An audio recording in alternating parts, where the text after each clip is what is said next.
Isang mapagpalang araw po sa inyo lahat. Kalalabas lang sa trabaho at mangisda tayo dito sa ano. Binabako na pala rito. Tinatambakan na oh. Tabo na tayo. Bumabaw na yung ilog. So dito mababaw pa rin po. Hanggang dun mababaw lahat. So hindi ko alam kung may mga isda po dyan. Patry lang po ako rito.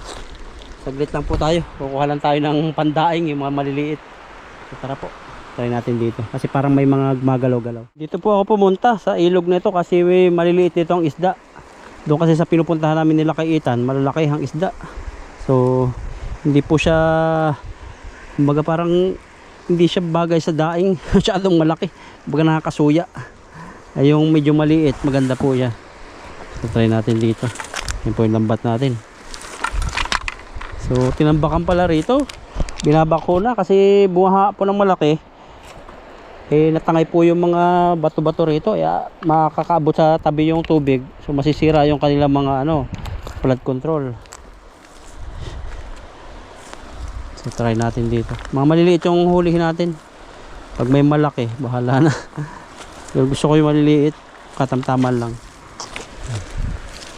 Hindi pa ako napaghagis dito. Dito po to sa ano, sa malawak na hindi magubat, kaya safe tayo dito.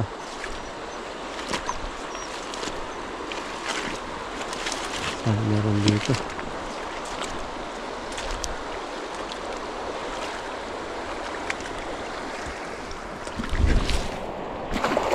Yan. Sana hindi malalim masyado. Uy, sobrang lalim pala rito. Ba't malalim to? Walang isda. Walang gumagalaw. Sobrang lalim. Umiikot. Walang isda oh. Malalim pala to. Walang isda kahit isa.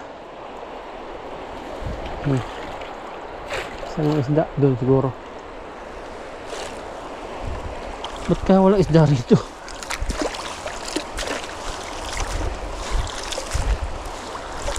Ito po yung ibaba nung kinuhaan ko dating nagdaing ako. Dito tayo baba. Sobrang lalim, hindi ko pinalubog eh. Pero parang tumitilbok-tilbok eh oh. Ano kaya yan? Ibig sabihin sobrang lalim. Ano kaya? Ba't tumitilbok-tilbok? Ay, sobrang lalim nga oh. Grabe, pag sumabit dito ang lambat natin, hindi makukuha. Delikado pala to. Malalim to. Tayo sa tabi lang.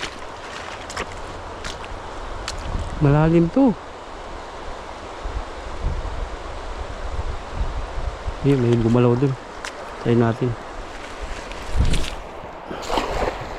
Malalim masyado oh. Lubog na lubog. Kala ko mababaw. Ayun, sana wag sumabit kasi hindi ko malulusong yan. May nagalaw. Ano kaya yung nagalaw na yan? Ayun, nandito sila. Yung mga pandaing. Ang dami oh. Ang dami. Nandito pala sila oh. Grabe. Pandaing nga oh. Ang dami.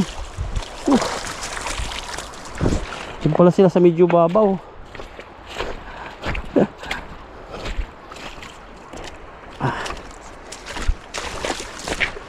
Huli tayo ng marami-rami. Isang hagis lang. Dito natin. Ayan o. Dami o. Diyan pala sila o. Grabing ano yan. Hindi ko pinalubog doon sa isa. Sobrang lalim pala yan. Ulit-ulit no. Kuha na yan. Mga pandaing ganyan. Hindi makaliitan yan. Yan mga gusto ko. Ito, pakawala natin, medyo maliit ito. Isang hagis lang siguro tayo o dalawa. May malaki din naman pala. Nadaingin ko yan. Nalaman ko na yung ano, yung lungga nila. Makakawala pa yata yun. Malaki-laki yun. Saktong-sakto pandaing.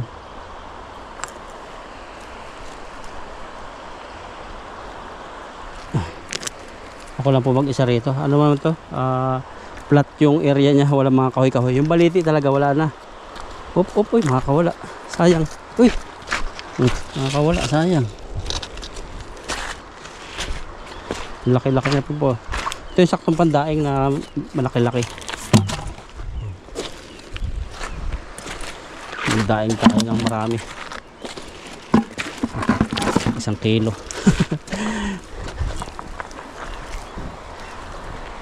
Kalaban ko lang dito pagtatanggal talaga. Ako po kasi may pasok, kaya pag nauwi ng ganito medyo didilimin tayo. Uwi ko alas 5, dadating sa bahay 5:30. Tapos magdadrive isang oras yung drive. Ay, isang oras, 30 minutes yung drive. So dadating na dito 6 na mahigit. Ito po, dalawa ng malaki. Pero hindi katulad dati yung isda rito. Dati kasi bilog dito ang isda. Ngayon yung maliliit na lang yung bilog.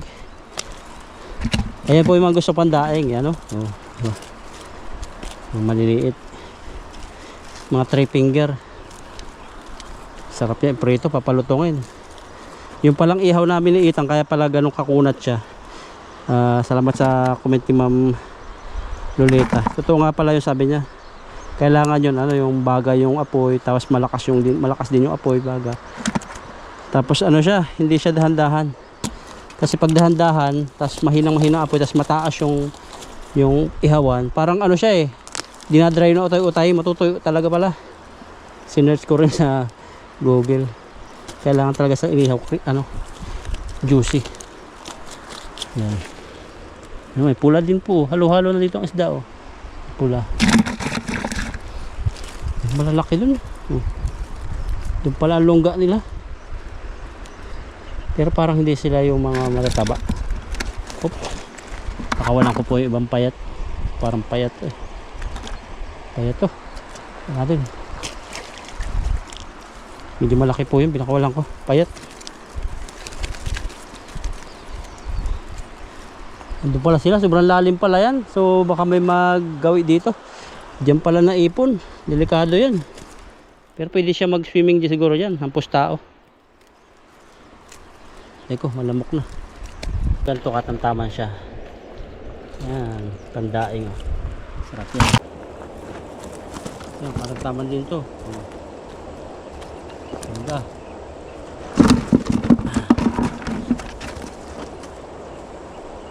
Pero itong mga sobrang liit, hindi ko dadaingin yan. Ganito lang. Yan, ito, pakawalan natin. Yun, mga ganito. Yung katamtaman niya, daing. 5 finger. Isang hagis na talaga. Ito, pakawalan natin ito, maliit. Masyado. Yan ito maganda. Ganito yung mga isda dati dito. Mabilog.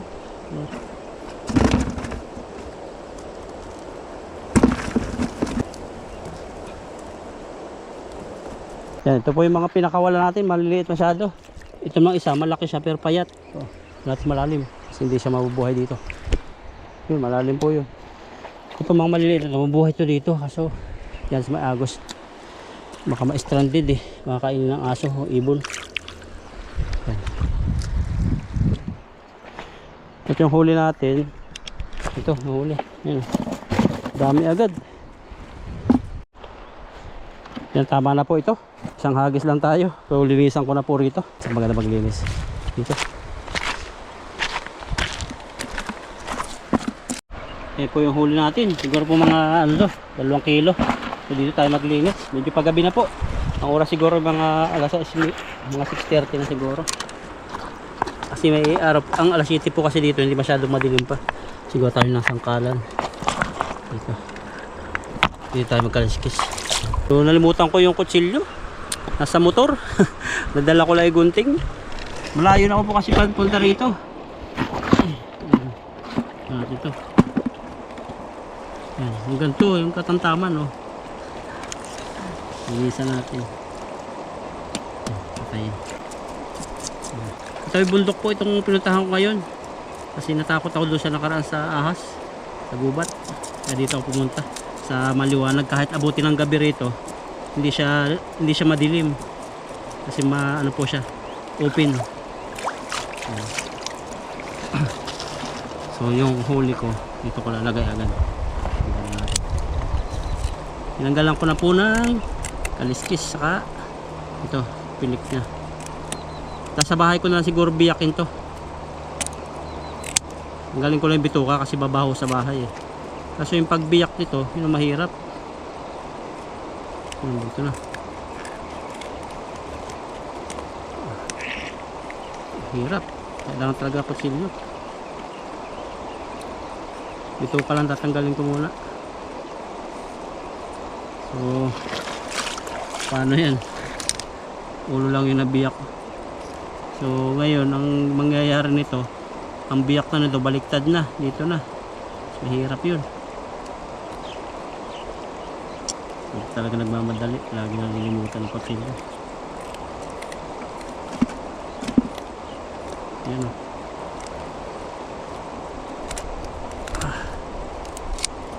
Gawa natin paraan. Ayan po. Ayan. Daing na uli. Oh. Daing. Siguro po mga 1 kilo to. Yung ating lilinisan dito. Tapos yung ibang maliliit, papakawalan ko mamaya. Pag ginabi ako. Daing na agad oh. Isa. Ang dami. Yung malaki ang subukan ko. Ayan. Wow. Ayan. Siguro pa ito mga 10 piraso. Medyo paggabi na. Medyo pa dilim na po. Pero liwanag pa yan. Kasi nalulubog ang araw dito alas 7. Siguro mga 6:40 na. Nabuwa na oh.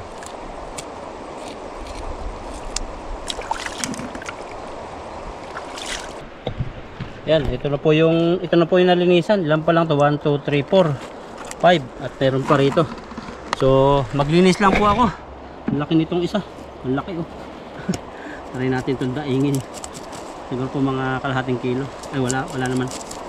Ba ng kanyang katawan oh. Sarap ito sa bawan. Kaso pahaba siya. Hindi ko alam kung masarap yung pahaba. Kasi kadalasan masarap yung bilog. Pero ito naman, siksik yung laman. Makapal. Mga wild po dito yung isda. Kadalasan mga maliliit, bibihira yung malaki. Bundok po ito ng tiangwa. Baka may ahas sa likod ko. Kasi pag ganito pang hapon, maraming ahas dyan. Naggagala-gala. Naghahanap na sila ng pagkain. Kailangan natin mag-ingay. May itlog pala siya. Hindi ko nakita. Bago pa lang puputok yung itlog. Kasi yan. Hindi pala mataba. Yan po yung itlog niya oh. Maliit lang. Ayan. Sorry, hindi ko nakita. Hindi naman natin pwedeng pakawalan, patay na. Kasi sa bahay, hindi ko to pwedeng tanggal ng bituka dun. Ang daan ng basura dun ay nasa trabaho kami tuwing alauna saka umaga, alas 8. Nasa trabaho naman kami na alas 8. Tapos alauna, nasa trabaho rin. Kaya mamaho to. Dito na ako magtanggal ng bituka. Okay. Sige po, at linisan ko lang po ito. Konti na lang, tapos uuwi na ako. Yan, pauwi na po tayo. Ito na po yung nalinisan ko na isda. Ito natin. Yan, medyo nadilim na. Siguro mga alas 7 na po, pero maliwanag pa. Ito lang po nag-fishing. Lalim pala yan. Sige po, tuloy na po ako. At abangan nyo na po yung luto natin. Siguro ating i-oven, kaya steam natin. Tara. Yung iba, dadaing natin. Dilim na. Nahuli na yung mga paniki. Natikling. Dito po yung mga bakahan dati oh. Pero ang liit na ng kanilang lupa. Natibag ng baha.